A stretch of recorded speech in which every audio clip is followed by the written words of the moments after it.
Ito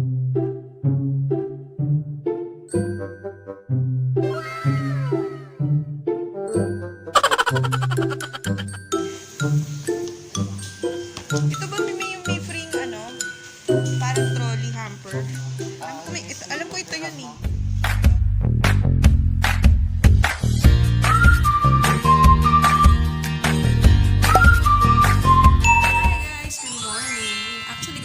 It's been 2 p.m. in the afternoon and ang attire ni Apolonia, I like this. Ito bigay ni Ma'am Sally ng aking partner with Bloom Perfumes and may paganyan, mamamalain ka lang. Ayan, pakita ko sa inyo din sa Salamat.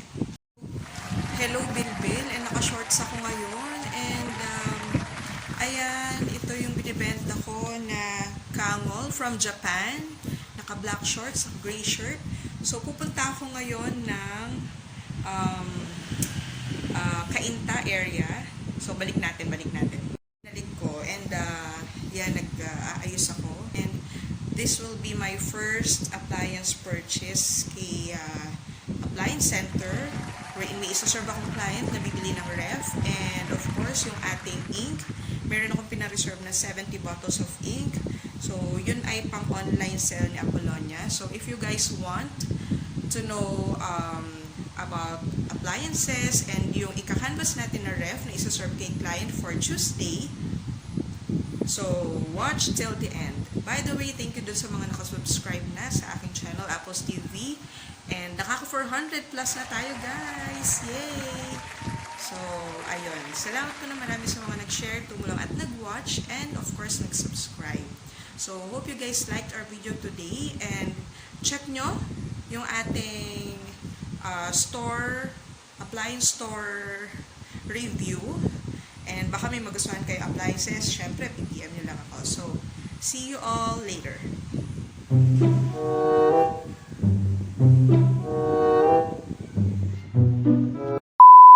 Sa nag-vlog, itsura ko. Mukha naman mamamalengke. So, waiting lang tayo dun sa 70 units na tawag din eh. Wala rin flash. Ano ba yan? 70 units na Canon ink tsaka yung for pickup. So, babayaran ko siya.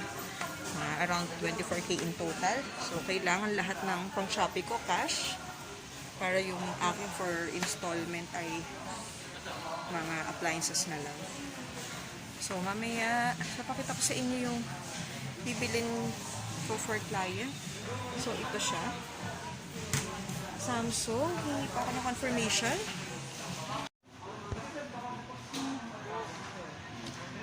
Ito siya. So, ito yung Panasonic. Panasonic na ilang cubic? 10 cubic feet. Kasi yung binibili ni client is 8 cubic. Tapos, naaalis to. So, meron siyang dispenser. And, ba't ang dilim? And, wala lang. Diyan mo raw ilalagay kapag matigas na. Tapos, check natin yung mga difference. AG clean. AG clean. Prime cooling. Ang dilim. Yan. Prime cooling. Parang ganito ba siya? Ganito po siya. Bali ang kasing laki nun, ma'am, ito. Hi naman kayo. Ito yung nag-a-assist sa akin. Ang pangalan mo? Gio, ma'am. Gio. Tsaka yung makaluma dito. Ayan. Ma'am, bali na, sir, ano na siya, ma'am? Repeat order na siya. Alin? Ano yung repeat order mo? For Version 7.6. So, ibig sabihin, mas malaki lang dito yung isa. 8 cubic. Ay, hindi. Manual inverter pala to. Kasi guys, dalawang klase. Isang no frost, tsaka isang manual. Pero, pareha sila meron ng inverter na labas. Only for Panasonic. So, yung mga ref. Kondura manual. Uy, meron ng negosyo inverter si Kundura, pero medyo mababa yung kanyang efficiency. Ganito rin yung 8. Kita ko lang sa... Ha? Ganito rin po. Kasi tignan mo, ito 10 cubic. Tapos pagdating dito, 7.6. Iba to. O dahil kasi manual to. Ito manual to. Iba yung O diba, ang hirap mag-salesman ng online. Iba yung sa kasi black metallic diamond. So yung, hindi, yung height, kasi 10 cubic yun eh. 10 cubic. Gusto mo dyan, may 9 cubic sa harap. Ito. Ano daw? 9 cubic. Ayun pala, may 9 cubic sa harap. May air conditioner. Pero yung 8 cubic, ganito lang same lang nito yung laki. Pero yung itsura mo ganito. Ano to? 8 cubic. Pero yung kalaki itsura... yung color nito. Ha? Ito yung itsura, yung 8. Pero ganyan kalaki. Yung nandun sa likod na 10 cubic, tsaka to, parehas. Ito pala 9 Diba, medyo cubic. maliit na ng konti. Mas makitid. Mas maliit Kasi yung 10 cubic mas malapad. Pero ito, pero dalawa din yung niya. Dalawa din. Ayun. So, yung difference, mas makitid lang. Palagay ko Yung ayan din yung 8 cubic feet dito ma'am, 1,000 lang din yung difference ma'am, 1899. Kasi 9 cubic na, 1,000 lang lalagay mo 9 cubic feet. 1,000 difference. Okay, pero meron din siya. Yung ganito ma'am. Yung shelves Wala niya, lang ganito. Yung 8. yung 8 cubic, walang ganito. ganito. Kasi Pero kompleto ng ito ay 9 cubic feet. Yes po. So, Kaya ito... po siya ganun ma'am, para po sa pinsa malaki. So, anong meron doon sa 8 cubic feet? Ito lang po, Itong egg tray. Ito. Tapos ito. Sabi mo, wala nitong kabila. Ito kompleto. Ito. So, isa, egg tray, butter, soft drinks, Water ma'am. saka water. So, nabawasan lang siya ng isa. Yes po, Okay, yan po noted mismo, yun. ma'am. Yung Ito, 8 cubic. Ito naman po sa 8 cubic. Ayan. Pero mas makitid yun o mas mababa in height? Hindi, yun, cubic feet pala cubic feet, sinusukat siya by volume, hindi siya by specific dimension of height. Sa loob siya sinusukat, volumetric. Yung cubic feet, yan. So ito 8 cubic feet. Ganito, mas malapad. Ba't parang mas malapad ito dahil light color? Ano po to, Silver. So, kaya parang malapad tignan. Kaya lang yung client gusto yung dark finish. Mas maganda yung dark finish. Pero yung 8 cubic feet nun, ano ba yun nandito ulit? Sorry. Meron din siya nito. Ang kitid Yung 8 cubic feet, dalawa din. Dalawa rin po. Hindi ganito. Bakit ba kasi may harang? Nagtataka ako sa harang na to para saan? Stopper po yan dito ma'am. Kung sakali mo gawin yung shelves, stopper pa, di po mag-angat. Ito. Ha? Stopper mo. Kaya kung wala mo, nilipat mo siya ma'am. Ay, meron pa pala dito. Kaso ma'am, wala siya talaga naka-indicate ma'am. Kung ba't bibili pa kayo. Ang like doon sa 8 cubic feet, kasama na siya. Ito lang yung wala sa kanya rin. Tapos dito meron siyang control guide. Okay. Para kung po, Pero hindi mo siya pwedeng lagyan ng isa pa. Pwede iakyat to. Pwede naman po. Okay. O diba, parang baguhan, nakala mo hindi salesman dati ng ref no? Tapos ganyan yung itsura niya. Ay hindi.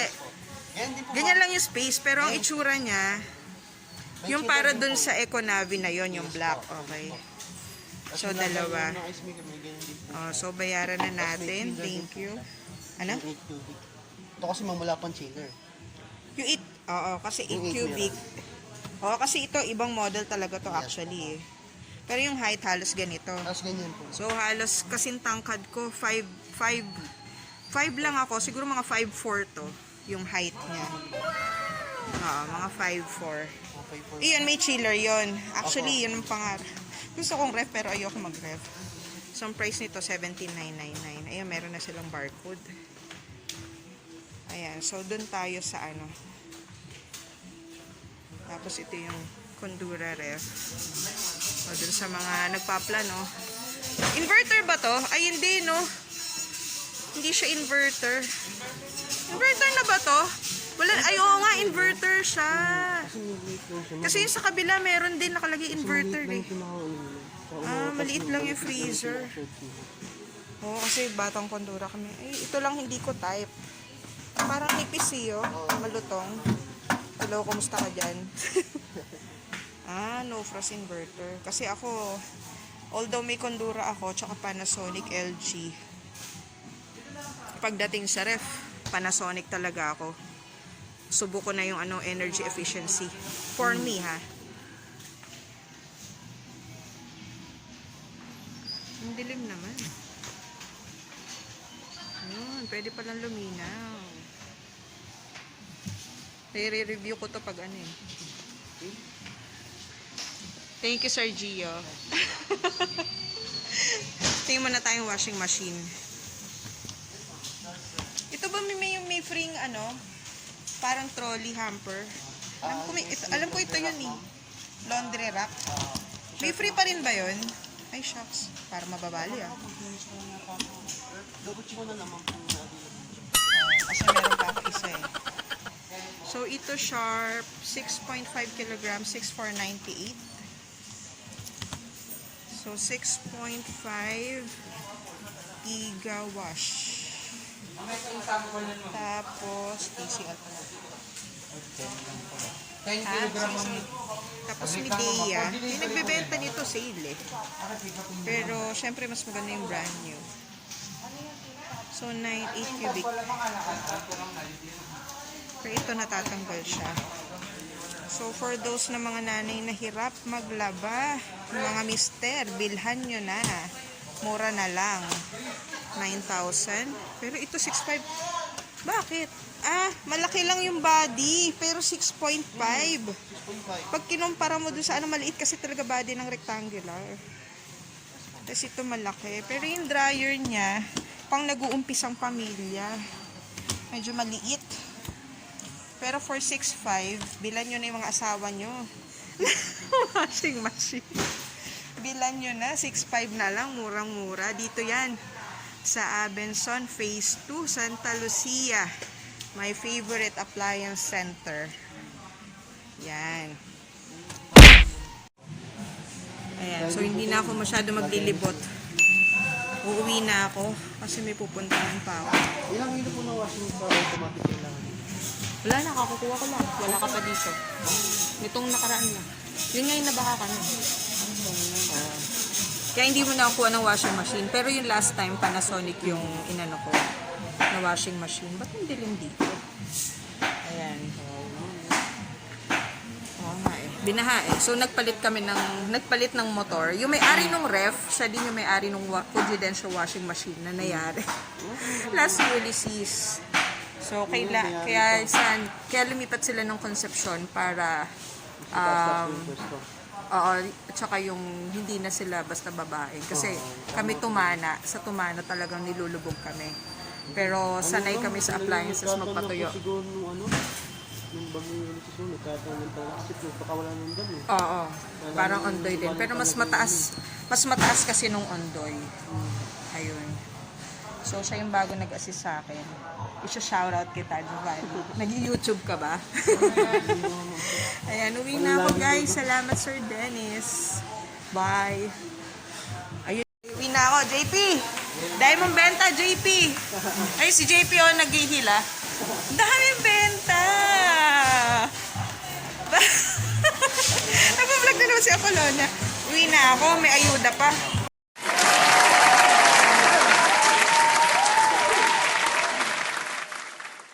Three hours later.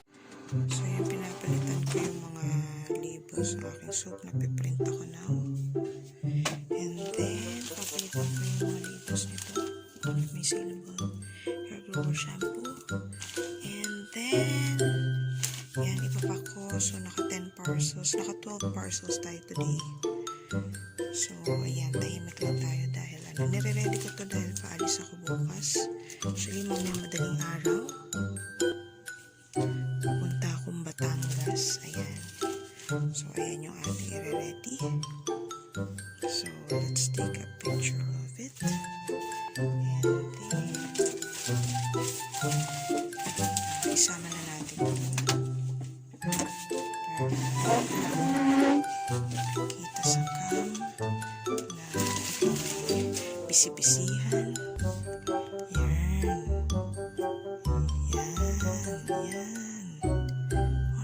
bisi-bisihan ka, Apolonia. Yan. So, yan lang i-upload.